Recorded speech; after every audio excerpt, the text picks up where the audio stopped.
So I did. So you bought the business and then you took over the lease? Yes. Okay. So it wasn't a crazy amount. Wasn't a crazy amount, thank goodness. So the first spot was like you and a partner kind of just like, Yeah. we're such a sharing space. It wasn't like a traditional She model rented where you. from me. Oh, she did. Okay. I can see where I can maybe retire one day. Wishful thinking. We're actually filming some social media. They social media.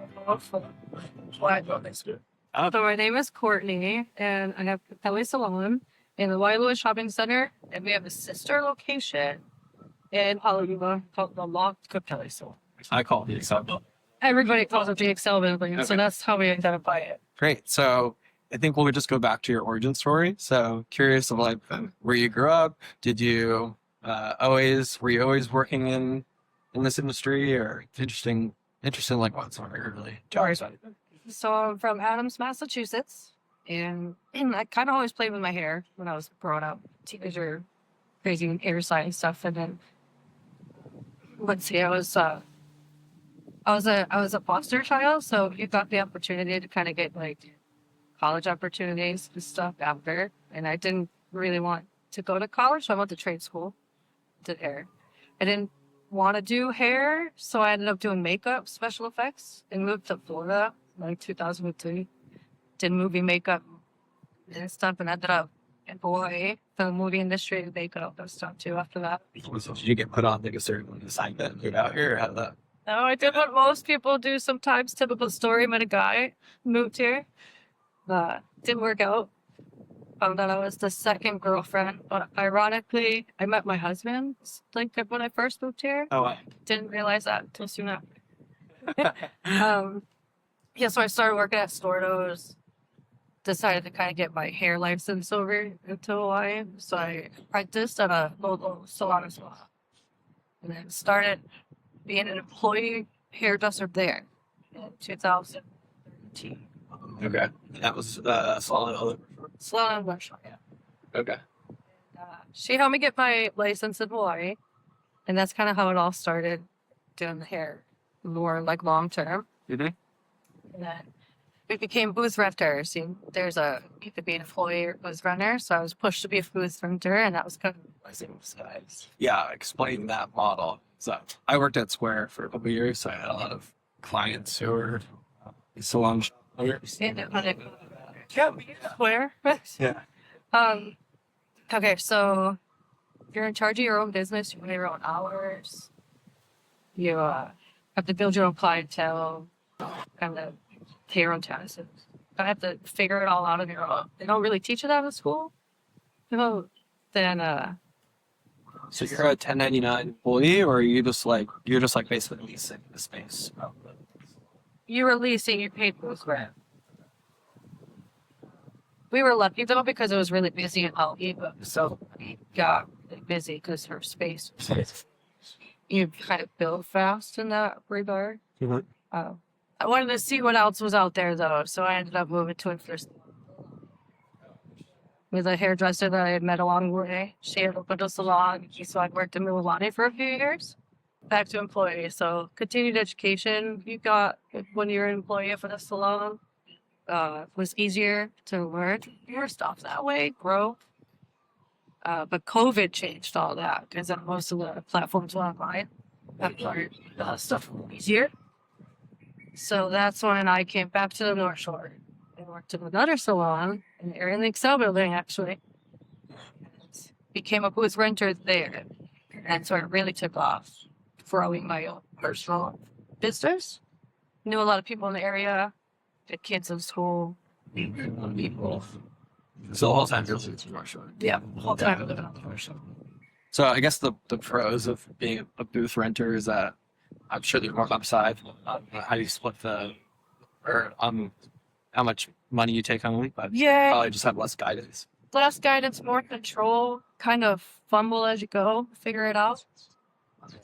And are you doing your own marketing, or is it just kind of word of mouth? Word of mouth stories mostly. people in. Yeah, word of mouth mostly. I think being in the two bigger locations, Waialua and Haleiwa, you kind of get seen easier. I just got lucky, I think. Being available when other people weren't. Being there, irresponsible when clients asked to make appointments. Okay, so how long were you there working with that studio? I was there for about 5 to 6 years. And then one day we just had a falling out. And I kind of didn't know what I was going to do. Space in Haleiwa was scarce. So you didn't really have opportunities to just afford spaces, if any. And then I got lucky. There was a local salon lady who wanted to sell me her 2-chair salon, like the shopping center. So I took that over. So before that happened, were you ever thinking about opening up your own salon? No, never would have wanted to. I would have stayed a booth renter and just rented forever, probably. I mean, I was kind of growing and not really sure where I was going. My kids were young. I was just kind of doing all the stuff necessary just to be small. But that push to not sure where you're going and didn't want to go back up the hill, Right. you know, and then ended up in that 2-chair salon right by the laundry mat. Kind of where we are now. Same spot. No, that was where Bruin used to be live now, and that course, like year after I first opened, we got bigger. Oh, okay. So this lady had a two booth salon. Did she sell you the business, or She sold me the business. Okay. She found out that I needed a place to go, so she wanted to move to a different state. So she just asked if I wanted to buy it, so I did. So you bought the business and then you took over the lease. Yes. Okay. And I'm just curious, like, how did you figure out, like, how much you were willing to pay? And Just had the to do whole it. process of, Didn't like, have a choice. Just had it was inexpensive. It was 2 chairs. There was Waialua shopping center versus Haleiwa, so the price was different. I think my rent was $1,500 to start. right, for the price. Right for 2 chairs, you know. About 5 years ago, you know. So Yeah. had to do it. Just had to do it. I had one stylist that was coming with me. Just did it. It was basically like your own. Sink or swim. Right. And how did you figure out, like, how to actually buy a business? Like, I feel like that process would be. I think because of Square, I had capital for filming. You're so using much Square for- Capital? Yeah, Okay. I just did it. Just had to. I think it was $2,000. She wanted me to buy it for like $2,000. Okay. I had it. Okay. So it wasn't a crazy. It wasn't a crazy amount. Thank goodness. Yeah. So did that. Yeah, so Square Capital, just for anyone who's listening, is a pretty cool program. It actually rolled out while I was working there. But it's essentially small business loans for business owners. And what's cool is it's like pretty easy. Like, they just look and see how much you're making through your sales, and they use that to underwrite the business and basically try to figure out whether you're good for it or not. And you can pay it back through Every transaction. the transactions. That's so helpful. Yeah. So instead of cutting the check at the end of the month, and you take out everything they sell, take out, X%. It's helped me grow because the year later, Bruin phone the local coffee shop closed. And that's the space where we're now.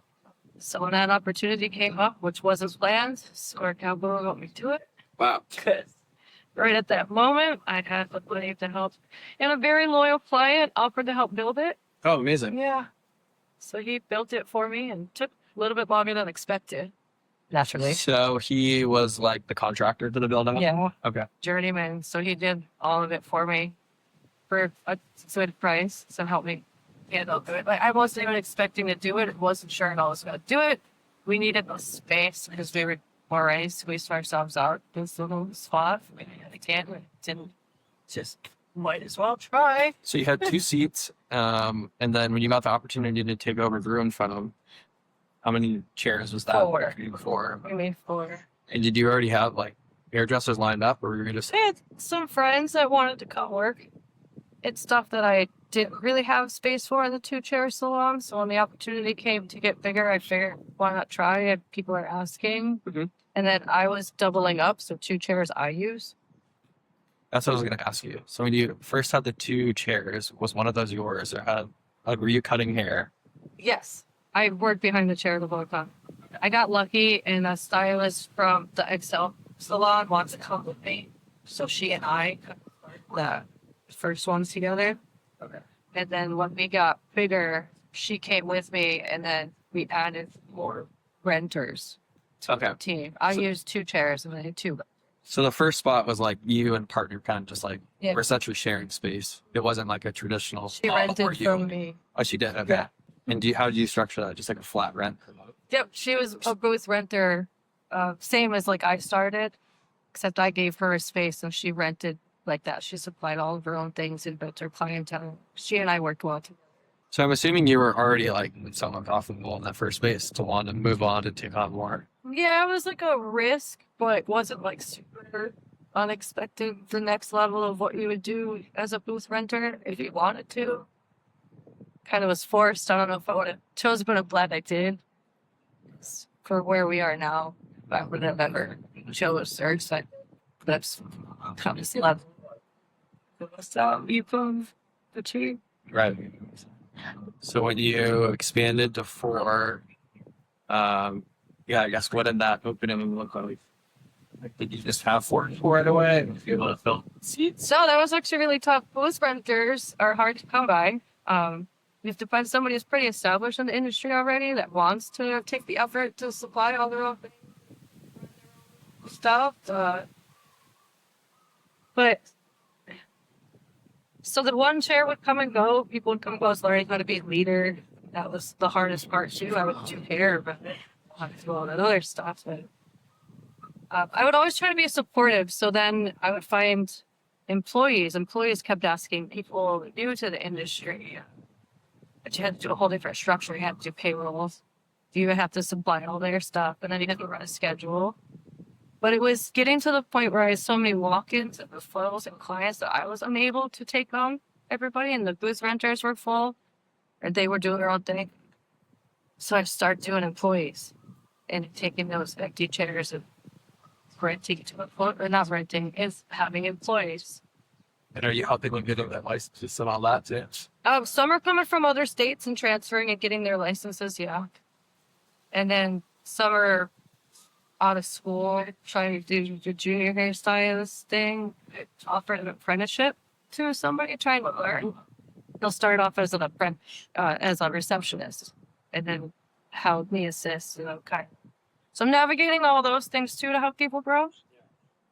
How do you like going from primarily cutting hair to like running like that side of the business? I can see where I can maybe retire one day. Wishful thinking, right? Yeah, I can see how if there was a time where I couldn't do hair years down the road, I could run a salon. You can have a profitable business if you're not there. That's kind of the goal. Right. But to get people to be able to do, as far as not many people teach you that, just to be able to share that with people who would want to. Just to be able to have a business that could last. Like that. Starting off as booth renting, everybody's their own, but to be able to have like a family aspect is really rewarding. It's fun too. It's really fun actually, because you started off being a suite almost by yourself to a small family to this team bonding situation now, monthly meetings and Christmas parades and fun stuff to do as a brand. Right. So the branding is a new challenge. So it seems like you like doing like these other business oriented things. Yeah, it's really fun. Working on the brand, working on marketing, like managing the team. Managing the team, making merchandise, doing the social events, doing the community events is really fun. Like what? We did tinsel at the Easter flood event that they did at the polo field. Oh yeah, we were there. Yep. Were you doing the hair extensions? We were doing the hair. Oh nice. Yeah. My We're- 3-year-old was Yes, that's right. Yeah, that's right. Your wife was like the Christmas parade. The team really loves to do that. And then we'll do beach cleanups, children's haircuts. Oh, so yeah, I guess what type of marketing do you do? Do you spend any money on marketing? I did Free Surf magazine. Oh, interesting. Yeah, that was fun. And you think people come? I think so. It was just fun to see your ad in a magazine that you see circulating all over the place. To be honest, it was in color.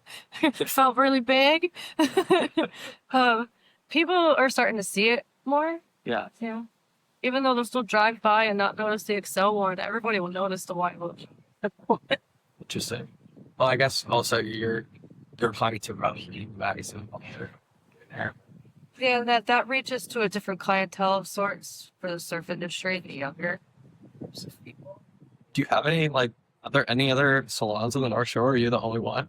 Oh, there's quite a few actually. Well, maybe not quite a few. North Shore Salon and Spa. Okay. That's where I started, and they're still around. And then there's some independent contractors I know that work out of their house, can't whatever shop. Oh, there's the Stay Sharp right next to us. Oh, yeah, I saw that. Yeah. Didn't even know was that new? Within a couple of years, they're friends of ours, so we kind of like work together. If they're busy, we have a stylist that cut men's hair too. And Yeah, I got my haircut. Yeah. A couple weeks ago. Generically about the business, what services do you guys offer? Are there any things that you specialize in?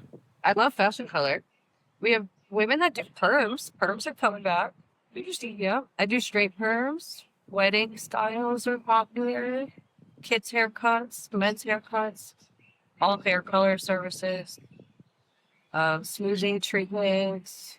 Express haircuts is popular because some people don't want to do heat. It just came right out of the ocean and already washed their hair. So we try to compliment people or offer services that people are kind of like just in the need for in and out or blah. So it sounds like pretty flexible. Yeah, we're trying to be flexible. Okay. Family oriented, all inclusive. Yeah, last time I was there, I bought my 3-year-old. Yeah. She was running around while I was getting my haircut. Yeah, we love all. I was told that the perm mullet is fashion. I guess, yeah. Like they ask for it. Yeah, men are getting their hair perms. I have Lisa and Christy at the Loft that offer perms. And Yeah, I was like, maybe I'm gonna go a little more hipster fashion forward, and then I was like, I don't think I'm good for that. it's too hot for that. So anything that you guys are currently working on with the business, or any challenges that you guys are working through? Trying to get our name out there more. Trying to get more business for the new employees. We're actually filming some social media stuff later today with a local social media girl. Why next week? Oh, amazing! So she's gonna film and then also and post. Yeah, as well. so that's a whole new try. Listen to more short news. Recently for our 4-year anniversary. When the salon makes 5 years, we're thinking about doing an event at the shopping center. When's the 5-year? February. Wow, Yeah, it goes by fast. it's a big. Every year we seem to add something, so hopefully this year we just get to hold it all and make it more luxury. And Just curious, how your clientele, I guess, why do you think they go to you guys versus other? we try to be fun and family. I like it when everybody talks stories with each other, sit in the chairs. Most people know each other. The kids are always excited to see what color her hair is or something. From my experience, it's a super nice place. And everyone there is, I don't know if everyone there is lives locally here. Yeah, it was a good experience. Thank you. Yeah, it's interesting. Haleiwa gets a lot of the locals, but the other way. Waialua gets a lot of the locals, but Haleiwa Salon offers a lot to the tourists. We get a lot of walk-ins for people on vacation, and often people that come back every year. Interesting. Yeah. So, do you have a way of tracking that? Do you know what percentage of your business is sponsors? Where you can see kind of where they're from with their emails and their phone numbers, and then they're how often they come back. Sometimes will be within a certain time of the year, and then they tell you they travel from certain places. Right. Summer. I was just wondering if you knew what percentage of your business was local versus. No, good 90% is local. Okay, even if- I would say 10%, 10, 15. Okay. Not even 15, 10%. Yeah, because my thought is being on that main road in Haleiwa, but you kind of got to be able to get some business from tourists or just to keep up with Yeah. the rent. Kind of why I kept that. What I was offered the opportunity to take over that one because I used to work there. So when it closed, the owner of the building was like, do you want to take this over as a turnkey situation? I didn't want to, but I figured given the walk-ins and the foot traffic being right on the main vein and friends that worked there, they would have lost their job by the bit. So it just tried, and it offers a whole different type of value in a sense because the wedding industry goes there. They go to most. We'll get like the local weddings, right? But the ones that just drove through on their way to Turtle Bay will see that one. We're probably the closest one to Turtle Bay. Also, Do you get a lot of wedding business? Because I know in the wedding industry, a lot of times they come to you. yeah, they're totally on their way. They're all coming in now. We're starting to get a lot of inquiries for weddings. I just did one recently. But you're not going on site at the wedding. No, So these are people that want to come into the. that's right. But interestingly enough, I have a hybrid situation. So I have renters and employees. So the renters, if they wanted to, they could go on site as they Oh. make their schedule accommodate that easier than if the employee was booked and expected to be at the salon a certain days. So we kind of offer that to whoever's available to take it if they wanted to, the renters. Do you do any like networking type things? I could see like how networking with like even wedding planners could be beneficial. Yeah, we do a lot of that. Now that I'm starting to have more of the stylists be able to be available for these things, we're looking and advertising more. I think there's a concierge at Turtle Bay that we connect with that lets Yeah, I don't have like any more specific questions other than just like, is there anything like, I guess like where is the business headed? Are there any things that you're thinking about in the future, or is it right now it's just like kind of just keep doing what you're doing? I guess we're trying to get a little bit more known on social media.